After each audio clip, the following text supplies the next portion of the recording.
I just figured, I didn't know that Ron was Ron, Yeah. you know?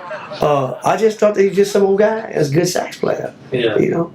And so William, he went up there, and William was living, he got a job and he moved up there, moved his family up there, and Ron was there, and then Ron and Pam decided to move down here. Yeah. And so William calls me up, and he said, man, Ron is going to come down. Ron is moving down. If you can help him get some gigs. And I'm thinking, church gigs? I don't think I can get some church gigs, you know, because I'm not doing that anymore. Yeah. And he says, no, some gigs. So I was playing with a big horn band called the D Street Band at the time. Yeah. And I got a chance to hear Ron a couple of times, so I was duly impressed. You know, more than playing for Will's dad's funeral. And so I started finding out some of this stuff. And this is the best story. So, Ronnie, I tell Ronnie, I'm playing for a festival out there in Cross Springs. And Ronnie, I don't know how we were talking about it. He says, let me know if you need somebody. You know, if you need somebody, let me know I'm going to come. He said, I don't care. I'll play for a bank robbery. I said, I'll tell you what, bro. I said, we're playing in Cross Springs for a festival. Y'all was on the road, Cross Springs. Yeah, big time. Big time. So we had a full horn section, and Mike Ritter was playing with us, and they had two other sax guys. And I told Ron, I said, bring your tenor and bring your Barrett, because Ron can play a Barrett like a Barrett player is supposed to play a Barrett. Yeah. So anyway, we're doing these tunes, man, and I forget what, it doesn't matter, it's irrelevant what song it was. I think it was an old Eddie Floyd song. And so I try to give those guys each a chance to play. I do like a verse, and you know, I let them cover it. Well, at first, I had an old guy, a good sax player, his name is Percy, anyway. He played, and then I let Ritter play. And Ritter's a good trumpet player, real good trumpet player. Yeah. And then Percy's brother played. So I went around, made around again, and Tony, you know Tony Ortman? Tony was playing bass, yeah.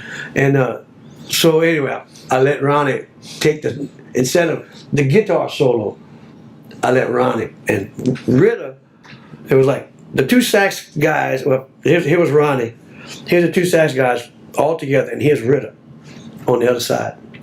Ronnie starts blowing a solo on Barrett. I see Ritter, he literally walks around and he's on the side of him. So I said, well, I really got a new best friend. Yeah, he impressed him, huh? That was so funny. Ritter, he's choosy, you know. If you're to make an impression on him, you better be good. It was fun talking with Ron. Actually, Ron was on Facebook. We were messaging today.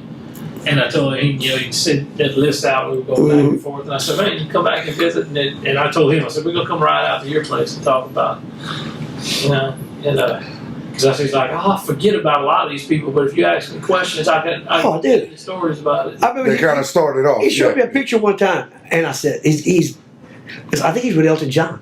And he's got this big ass furry coat. Well, he was with Elton John. Yeah, I said, dude, you still got that coat? He said, I wish I had. It is awesome when you talk about, you know, some of the local musicians and some of the people that actually got time to spend playing with people, you know. They got some cats, some of the old cats. And stuff. Like Vijay Booley, he's a DJ now, and he knows like everybody, all them old cats. He told me a story one time about old TK Hewland when he was young. They brought him on the radio, and they were asking him some questions, and so they asked him a question, and he do.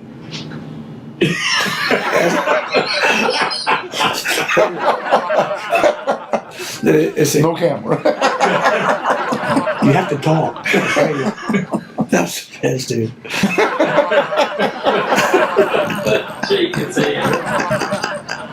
That's funny.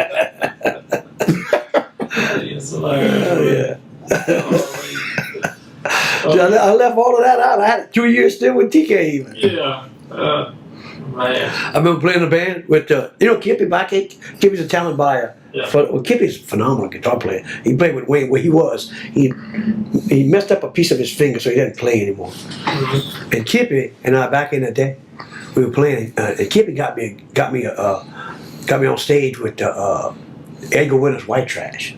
Oh yeah. And Johnny was with him, so I got to play with Edgar and Johnny, and and that was pretty cool. But at that, and that's how I met all the guys in White Trash, like John Smith, who's with the Boogie King, killer sax player. Cal Arnold, who's not with us anymore. Marshall Sear, who is all these old White Trash. And they were the band. Mm-hmm. So I got because of him I got to meet all that. But anyway, he decides he's gonna put a band together. So he said we're gonna call it, and he writes it down, the Ace Tones. I said, Kip, it looks like acetone. He said, but it's not. It's the Ace Tones. I said, but it looks like the acetone. But it's not. Oh, I promise you, anywhere it would have been written, it would have been the acetone. Because I just blew him out the water. It's not. You just rained on his. Oh yeah, I'm pissing his cornflakes, man. What's your most memorable experience playing, Tony? Like, sticks out. Oh, dude, yeah, my most memorable. This one is altogether different. Greg Martinez, when he was out there in Atlantic City, he met this guy who was he was management for Harold Melvin's Blue Notes. Harold Melvin had died, and as Teddy Pendergrass wasn't with him anymore. But the Blue Notes were still a band, and a pretty popular band. I don't know if you remember them. If you don't know me by now, oh, yeah. Them guys. Anyway, Definitely. so I get a call. Greg says, "Hey man, Harold Melvin's Blue Notes needs a guitar player one night in Baton Rouge. I told him that you were the man that could cover it." I said, "Oh, dude, yeah, I want to do that." So they send me the material. The management sends me the material, and I learned all the stuff. I learned the whole set. And, it's just good chunky funk rhythm. So I'm like, okay, I got this thing. Well, Lynn comes with me.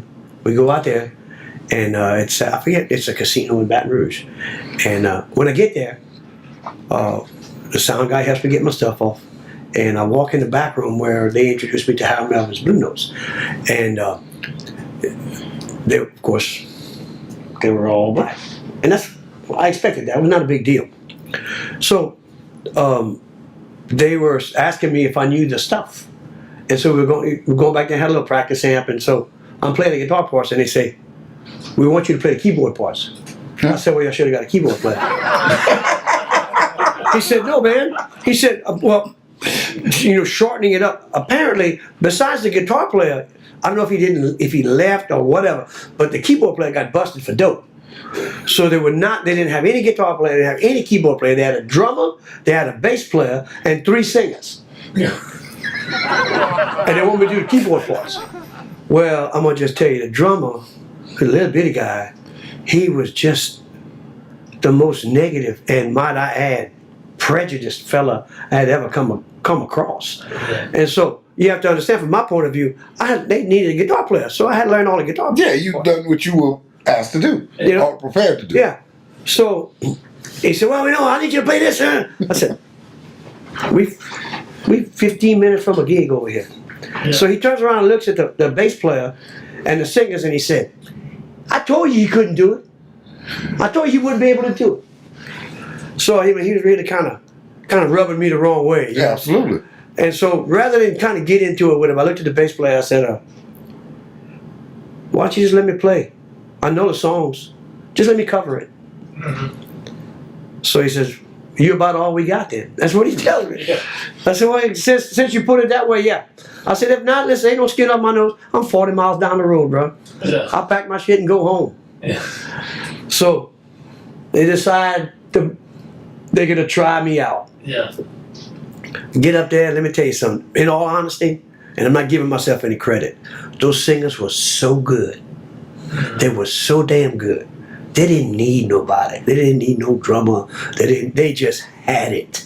So let's make it. And plus, the bass player was quite good. Mm-hmm. So I was easy able to work with them. Mm-hmm. So needless to say, the show went off well, better than expected. So I'm doing my thing. I look back there. I see that drummer.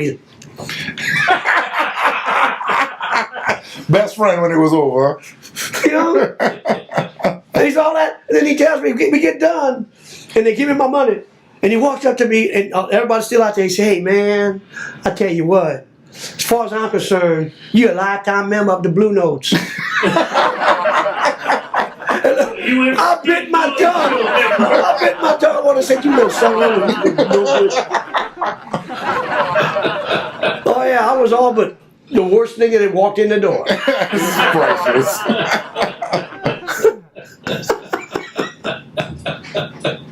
I came back and told that to Greg. He's like, oh, God, dude. Next time Greg call you for a gig, you can That didn't matter. It was all good. Call a keyboard player. And then, way back in the day, when George Jones was alive, they had a club back in Judy's called Alec Broussard's Ranch. Yeah. And they brought in, George Jones was actually married for a time to Alec's daughter. Mm-hmm. And he would do some shows out there every now and then. So they had a sound guy. I don't remember if it was if it was Mark Gamache. Somebody was there that night, but they needed somebody to turn the console on. And so I was there. I mean, I knew Mr. Alec, and that's when we played in that band Speed Limit. And they had these big draw doors where they would section off the dance hall concert area from the bar, and they were all closed. A lot of them old clubs did that. Yeah, so they had a stairwell can't come up in the balcony. I didn't know more about running sound than the Man in the Moon.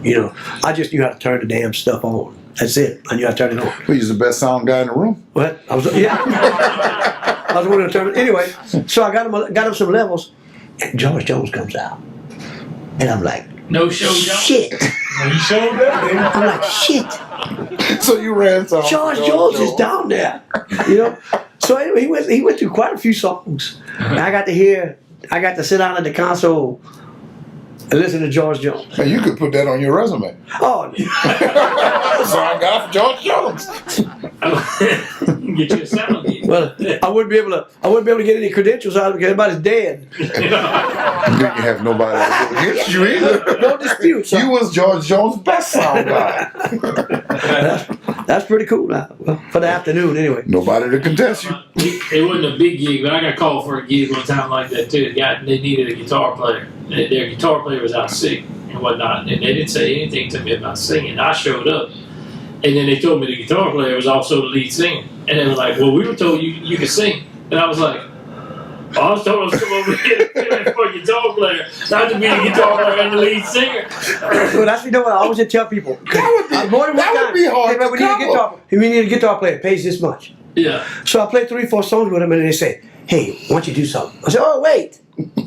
No. Yeah. You asked me for a guitar player. I said, you paying a guitar player. Are you paying a guitar player and singer? Because my price is going up. Yeah. If I got a front for this group, you're going to pay me. And boy, that's what I was telling them. I was like, well, man, I didn't plan on coming over here being a front man. This wasn't my gig. Yeah. I don't doubt your abilities, Hoyt, but if I paid to see Prince, I would hate to see Hoyt up there. Yeah. Hey, no, wait a minute. Well, you can play somebody else on the guitar, but we kind of need him. Well, I mean, they were just a cover band. Yeah, it wasn't nobody important, yeah. And that was kind of my attitude. Was like, well, man, what about the people who come hear y'all play? All of a sudden, you got some guy out there. Nobody knows guys, all right, no problem. It'd be like Tony calling me, hey, man, can you fill in for me? I'm not feeling good Friday night. Yeah, just kind of brush your hair down in front of your face and holler. You right. Be Tony, Dude, I totally get it. Yeah. I don't like I got some friends, and they're good players. And some of them are not as good as others, but they're all pretty good. Yeah. Well, some of them are just bold and will literally go up where a group is playing and ask to sit in. Yeah. I will never. No, you can't. You can't never do that. First of all, I don't want to be embarrassed, and second of all, I don't want to embarrass somebody. Yeah. But there's a lot of guys that's bold. Never. Now, in a situation where I'll be somewhere listening to friends of mine and they know me. Well, that's a whole different. Yeah, that's different. But I got some friends. They ain't got no qualms. I'm gonna say, dude, you don't know. You really want to get up there and show what you got. What if you ain't got it tonight? Yeah. Then what? I'm I'm very much an introvert. Oh, I mean, even the opposite of that. If you're gonna go and show up and say you are better, you playing with somebody else's gig, They invite you to this one. Well, yeah, if you're invited, but then And then you have to be people gracious tend not to invite strangers either. They know the people they invite. If you actually get the invitation, especially by people you know, Yeah. you need to at least be gracious. Oh, absolutely. Do one song and then start to walk off and ask you to do another one. You do another, and then that's it. Yeah. Don't ask me to do 3. No, it's not happening. This is your show. We're gonna talk money. After 3, we're talking money now. We used to play with Gangster, and it was funny. Our band played with him a lot back in the day. With Glenn and those guys, Yeah. And he didn't like. There was one Judas Priest song, and he didn't like singing it, and they would always play it. And we were there with him. We'd be hanging out, listening to him. And he would always turn around, he'd holler at me, "Oh, you're up." And they were playing, and I think it was Electric Eye or something. But I would always, if I was there, he would always say, "You gonna come sing that Priest song with me?" I don't want to. Yeah, I was like, dude, I'm just here to hang out. But they were cool. We always had fun with those guys. They were really nice guys. Really nice, especially guitar player Pat. Pat Beard, yeah. Man, Pat was just. Oh yeah. He was phenomenal. I remember playing with them at the Mona. He died, huh? Yeah. But a lot of them cats are going, the Mona Meet, and Gangster had their PA set up. They were using their PA and running it, and a bunch of bands playing. I think it was a show Jared set up on. Well, if it was Rock at Mon Ami, I completely did all the promotion work and all the booking through the rock era at Mon Ami. Yeah. But I remember playing in the middle of the song, I broke a string on a guitar, and I didn't bring my backup guitar. Because we were only playing 8 songs, 10 songs, like one little set kind of thing. So I broke a string or whatnot, and then I turned around, I finished the song. By the time I finished the song, I turned back around, Pat had grabbed one of his guitars and brought it up and handed it to me, And he took my guitar, because I had strings in my case, and while we were playing the next song, he String it and brought it back. handed it back to me by the end of the next song. I was like, man, that was So he guitar tech for you. That's pretty cool. guy, man. He always, Yeah, Pat's good. He was a good dude. yeah, he was. Man, I was taken back when I heard he had passed away. I was like, man, what? Honestly, I miss the rock concerts at Mon Ami. Like, I would love to find some young, but it's so different now. There's no just out of high school or 20-year-old rock bands anymore that would have any type of draw. It would be impossible to do it. Either you're completely unknown or you're real. There's nothing in the middle anymore. Yeah. And if I don't stop hitting this microphone, I'm gonna get shot. Y'all gonna fuss at me for something else. I think I tapped it 3 times today. It is different. So there's one thing I love asking musicians about, especially guitar players, because I'm a gear guy. I love to hear about what you like to play. What's your favorite type of guitar? What's your Lucille? What's your number 1? I actually have four number 1s. Okay. And I don't buy a lot of them because I kind of have what I like. Okay. And so I have an ES335. I have a Lemon Burst Gibson Les Paul, and also a Bill Nash S63, which is a Stratocaster, and a Stratocaster type, and I have a Melonso Artist, and those 4 guitars kind of get me.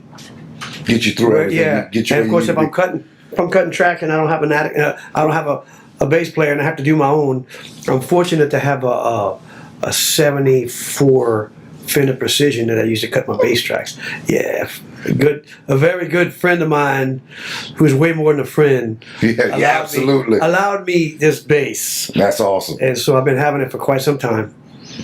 And as far as for live amps, I only have 2, but boy, they're 2. I have a 1964 a Blackface Super Reverb, which is really crazy, wonderful sounding. And I have an amp built by a guy in Baton Rouge, a guy by the name of Mike Kennedy, an amp called a Comet 60, and they're not cheap. And I use that in a 410 cab for like my heavier stuff, my more rockish stuff. But primarily, I use my Super. That's the one? Yeah, it kind of gets me where I want to be most of the time. Now that amp's by Oh, the Comet is a Comet. It's a Comet. That's Comet with a K. Yeah. Okay. And so they're phenomenal builders.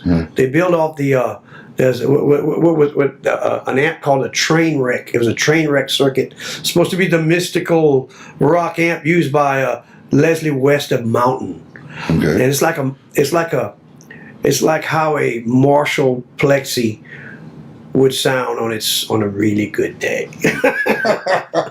Well, that's a question I like. Oh, I'm sorry. The preamp you were talking about earlier. Oh, you mean my aux? Yeah. Well, I run amps through it. I run it's a Universal Audio aux, and it has it's autonomous, which in a sense where I can bring it and I can use it with an amp, or I can just pop a head, plug into it, come straight out. It doesn't need a cabinet. You can use a cabinet, but it doesn't need it, and it works extremely well for recording because it's not a cabinet. It's not a cabinet simulator. It's a cabinet modeler. Okay. It's not an amp modeler. You use an amp. And not only that, but of course UAD builds it, and UAD is pretty much second to none with software and hardware. They got the 610B and 610A. They know what they're doing.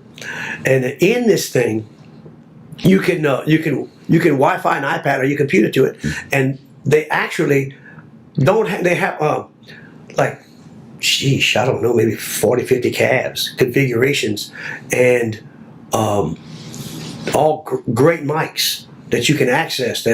You can access 3 different microphones at one time. One being and my favorite is something like a 57 for a dynamic mic, and I'll go with a 421 or a 121 as my secondary mic. And then they have, which I've never seen before, they have a room mic where you can turn it up, which literally sounds like if you're in the studio room and your cabinet is in that other room, you literally, in a live circuit situation, you can hear the resonation of the cabinet in the other room. Well, it kind of gives you that vibe. You notice how whenever a musician talks about gear, they light up. We are talking about speakers and woods, and you just look like the happiest little guy in the world.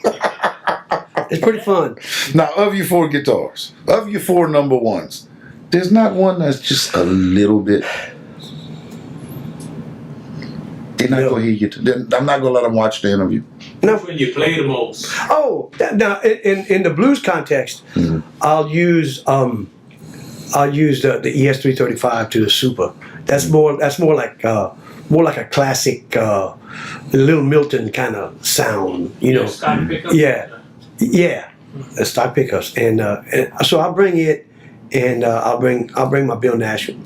Give me more of that Stevie-ish. Everybody wants to try to get that sound.